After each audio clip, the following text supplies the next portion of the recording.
আবারও মার্কিন কর্মকর্তাদের সঙ্গে এনসিপির নেত্রী তাসনিম জারার গোপন বৈঠক বিষয়ে একটি চাঞ্চল্যকর রিপোর্ট এসেছে ভারতের অন্যতম গণমাধ্যম নর্থ ইস্ট নিউজে। এটি প্রকাশের পরপরই বাংলাদেশ থেকে এই পোর্টালটির নর্থ ইস্ট নিউজের পোর্টালটি দেখা যাচ্ছে না, সম্ভবত ব্লক করে দেওয়া হয়েছে বা কোনো একটা ঝামেলা হয়েছে।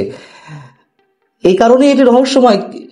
আওয়ামী লীগ সরকারের শেষ সময়ের দিকে সাংবাদিক চন্দন নন্দী তার শক্ত সোর্সের ভিত্তিতে অনেক ধরনের রিপোর্ট করতেন, নর্থ ইস্ট নিউজে প্রকাশ পেত। সে সময় আমরা দেখেছি নর্থ ইস্ট নিউজকে ব্লক করে দেওয়া হয়েছিল বাংলাদেশ থেকে। তো এখনো এই ক্ষেত্রে বিষয়টি বোধহয় তেমনটাই ঘটেছে। যা হোক, এই নিউজটির শিরোনাম হচ্ছে NCP's Tasnim Jara had breakfast with US official at Kathmandu's Marriott Bonvoy hotel. এখানে বলা হচ্ছে যে তাসনিম জারা গত 17 আগস্ট কাঠমান্ডুতে যান। সেখানে যুক্তরাষ্ট্রের পররাষ্ট্র মন্ত্রণালয়ের ব্যুরো অফিসের সিনিয়র কর্মকর্তা এরিক মেয়ারের সঙ্গে বৈঠক করেন, যিনি দক্ষিণ এবং মধ্য এশিয়ার বিশেষ করে বাংলাদেশ, পাকিস্তান, নেপাল এবং ভারতের জন্য দায়িত্বপ্রাপ্ত। বাংলাদেশের একটি নিরাপত্তা সংস্থার সূত্রের বরাত দিয়ে নর্থ ইস্ট নিউজে বলা হচ্ছে, তাসনিম জারার নেপাল সফরটি অত্যন্ত গোপনীয় এবং মার্কিন কর্মকর্তাদের পক্ষ থেকেও নাকি এই বিষয়টি গোপন রাখার নির্দেশনা দেওয়া হয়। তাসনিম জারা যে ফ্লাইটে কাঠমান্ডু গেছেন সেই ফ্লাইটের নাম্বারটা সবাই এখানে দেওয়া রয়েছে। এখানে বলা হচ্ছে যে ওই ফ্লাইটে তার সহযাত্রী ছিলেন আরো 2 জন, বিএনপির স্থায়ী কমিটির সদস্য আমির খসরু মাহমুদ চৌধুরী এবং পার্বত্য চট্টগ্রাম বিষয়ক মন্ত্রণালয়ের দায়িত্বপ্রাপ্ত উপদেষ্টা Supradip Chakma.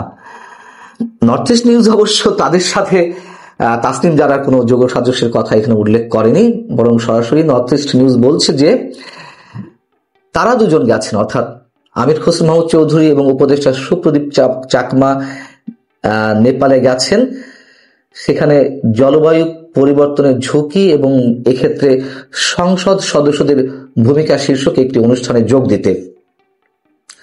North east news Tasnim জারা এবং মার্কিন ওই কর্মকর্তাদের মধ্যে কি বিষয়ে কথা হয়েছে, কি বিষয়ে গোপন বৈঠক হয়েছে সেটি নিয়ে অবশ্য বিস্তারিত কিছু জানাতে পারেনি। তবে এখানে বলা হচ্ছে, যেহেতু যুক্তরাষ্ট্র এখন নির্বাচন চায়, আমরা নানানভাবে জানতে পারছি, কদিন আগ পর্যন্ত তো নির্বাচনের নাম গন্ধ সম্পর্কে ট্রু শব্দটি উচ্চারণ করেনি যুক্তরাষ্ট্র। তারা সবসময় সংস্কার এবং বিচারের উপরে জোর দিয়ে এসেছে এবং ডক্টর মোহাম্মদ ইউনূসের উপরে সংস্কার এবং বিচারের ক্ষেত্রে আওয়ামী লীগের যেসব নেতার নামে মামলা হয়েছে, শেখ হাসিনা থেকে শুরু করে আরো অনেকের বিরুদ্ধে, সেসব বিষয়ে তারা আশাবাদ ব্যক্ত করেছে এবং এইসব ক্ষেত্রে তারা পূর্ণ মাত্রায় ডক্টর মোহাম্মদ ইউনূসকে সহযোগিতা করবে এরকম আশ্বাস দিয়ে এসেছে।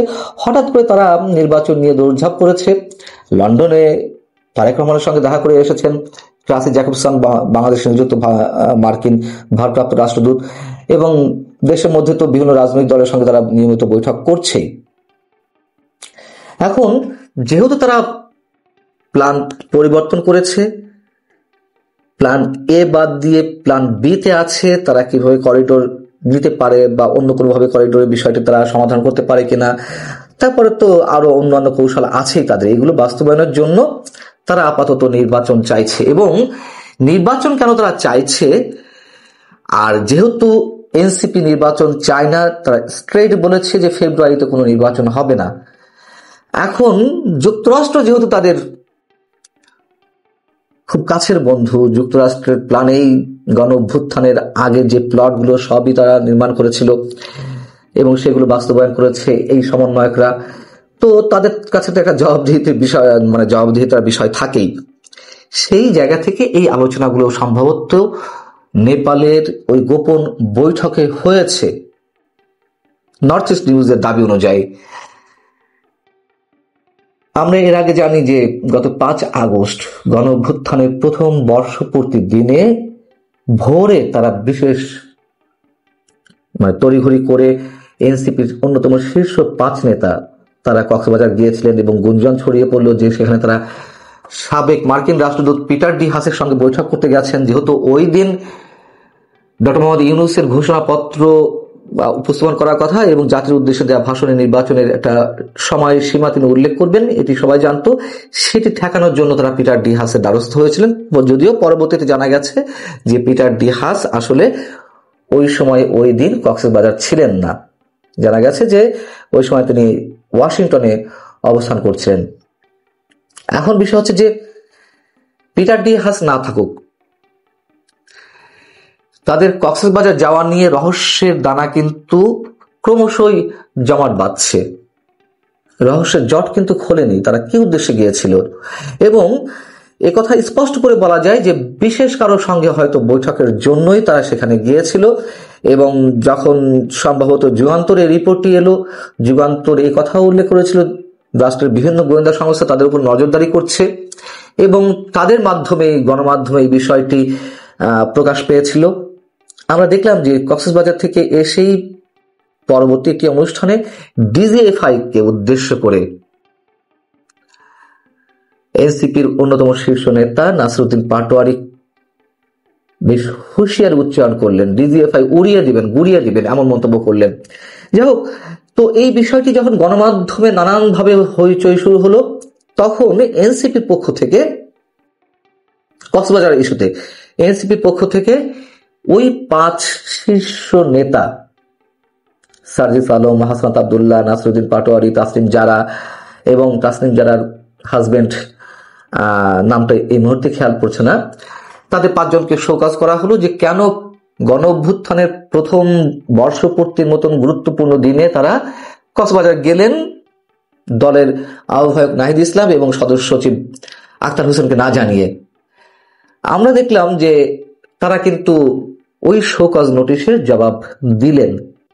অন্তত দুটি জবাব আমাদের চোখে পড়েছে, হাসনাত আব্দুল্লাহ এবং নাসিরউদ্দিন পাটোয়ারির, যেখানে তারা দুজনেই দাবি করছেন যে না, আমরা গিয়েছিলাম দলের সদস্য সচিব এবং আহ্বায়ককে জানিয়েই। যদি তারা জানিয়েই যে থাকেন, তাহলে কেন এই শোকজ নাটক করা হলো?